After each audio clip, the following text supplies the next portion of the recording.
honestly, what these new habits do is they stack the momentum, so the reward is the results from doing the habit.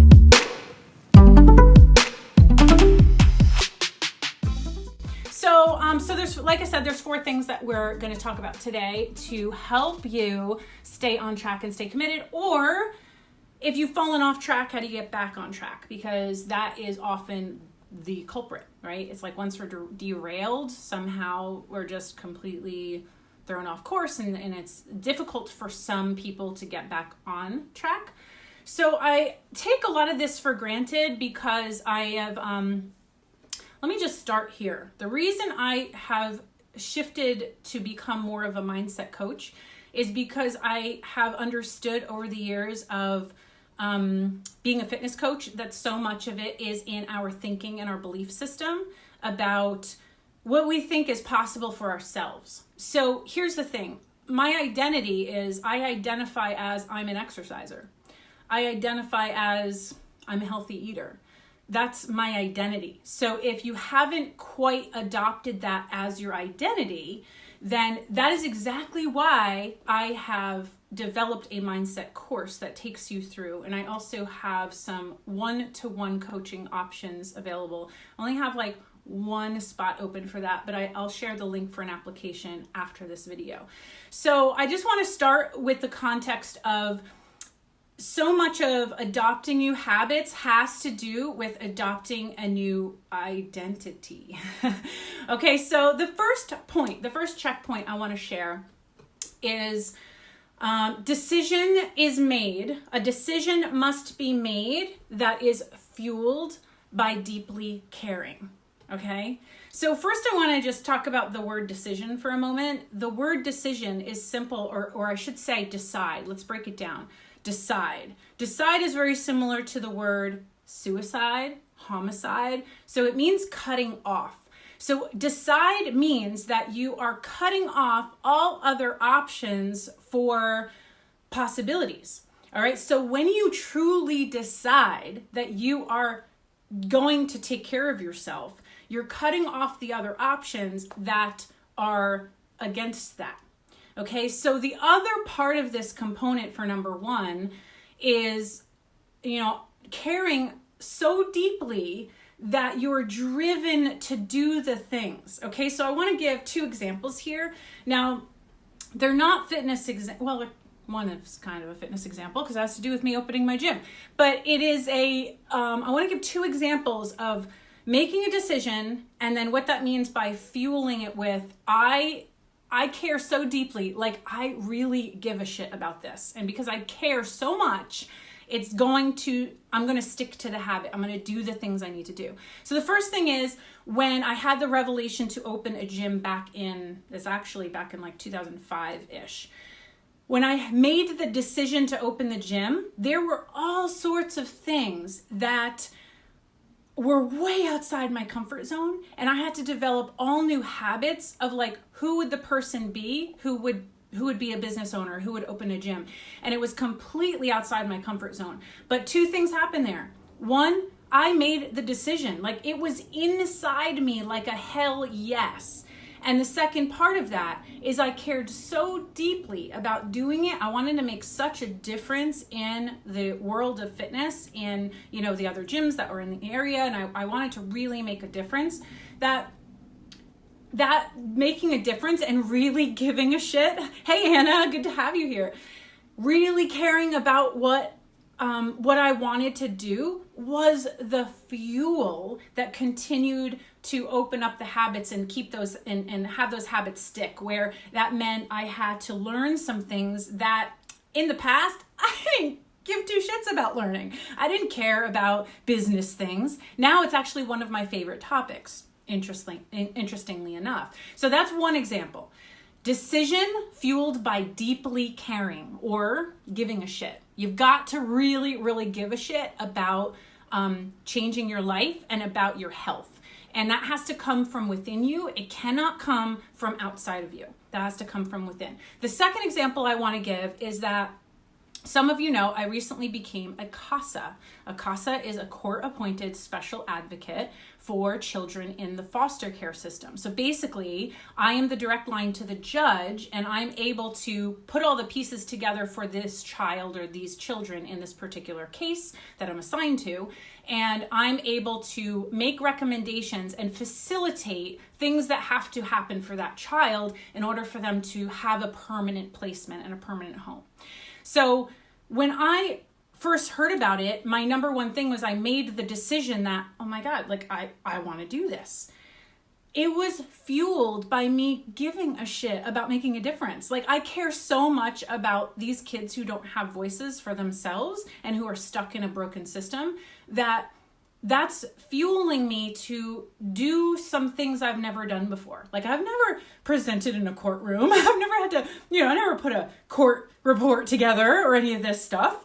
And to be honest, it makes me a little nervous, and I still am going to do it anyway.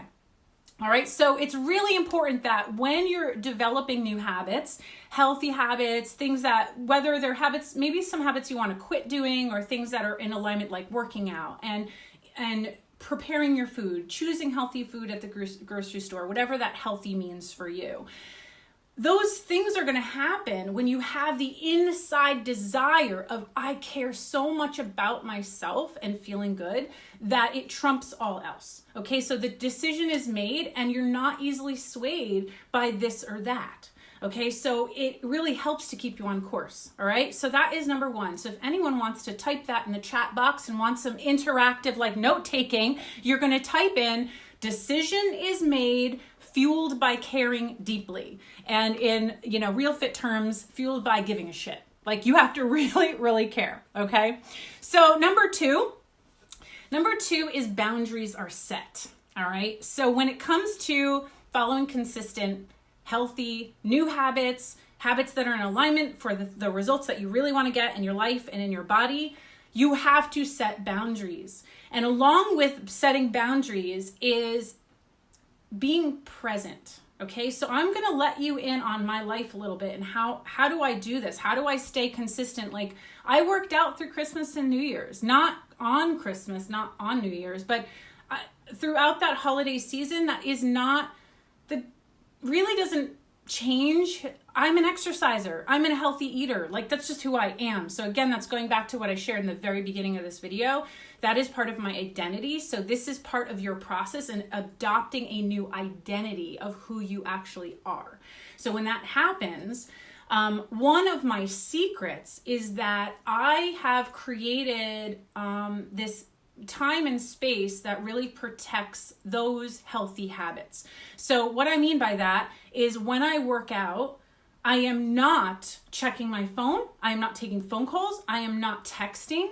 I legit focus all of my energy and my mind power on me.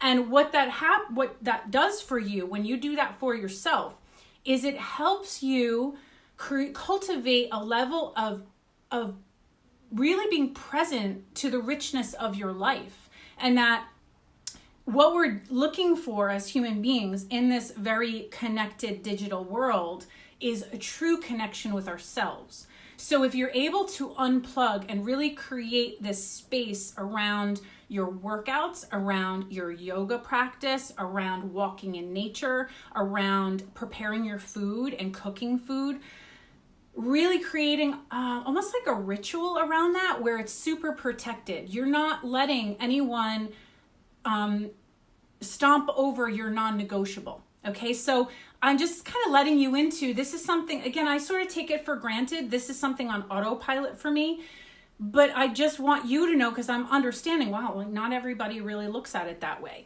Now, it's interesting because if I'm able to shut off my phone and disconnect as an online fitness coach who is always taking, afterwards I'll take clips of videos and things like that when I'm working out with the Misfits, or I'm recording a video for realfit.tv. But other than that, when I'm doing my own workout, so I work out on my own on Mondays. On Wednesdays, I train with Party City. So I'm there present as their coach. Nothing else is happening. I'm playing music, but it is all about us in that room at that time. I'm not social media, nothing. I'm not taking phone calls. I'm not texting. I'm completely present to them and to me. And then on Friday, I train a client and we work out together. So same thing. I'm completely present to her and we goof around and we laugh and we have a really good time. And so it becomes more than just the workout is my point. It becomes more than just the healthy habit. Part of what you're going to get from that, setting boundaries, is that you're going to create a situation where you really look forward to that next session for yourself, and you may not like logically on the surface understand why you're looking forward to it, but that's part of the magic of it, that it is like your sacred space. Okay, so setting boundaries is super, super important. Okay, so one thing I will do, like when I'm preparing my food for the week, for example, I used to think of it as like, oh, I have to do this. I've changed my mindset about that. It really is, and for a long time now, I get to do it. I look forward to doing it because it is how I am so much more sane and how I can take care of myself for the rest of the week. So it's really, really important to me. So again, it's a mindset shift. It really is a perception of, I was thinking about this not in the best way years ago. It was kind of dreading it and like, oh, I gotta do this. Now I actually enjoy preparing my food. And sometimes like I'll put music on, or like Steve is here doing something else and then I'm preparing food in the kitchen. So it's like, I'm okay with it. Like this is who I am. This is what I do. Again, going back to your identity. This is who you are. Okay. So number 3, and of course, I always have my little notes here because I like to keep myself on point. All right. So if anyone is taking notes here live, if anyone wants to type in, unless you're driving, I don't know. You probably shouldn't be watching this while you're driving. Maybe you're listening. So number 2 is boundaries are set. Okay. Boundaries are set and respected. And that is really for yourself. And if you respect it for yourself, other people will follow. If other people are not respecting your workout time, this is me being a tough teacher, a tough coach. It's because you're not respecting your workout time. So when you take yourself seriously, when you take this seriously and you are setting the boundaries and you respect your own time, it's amazing how other people will fall in line.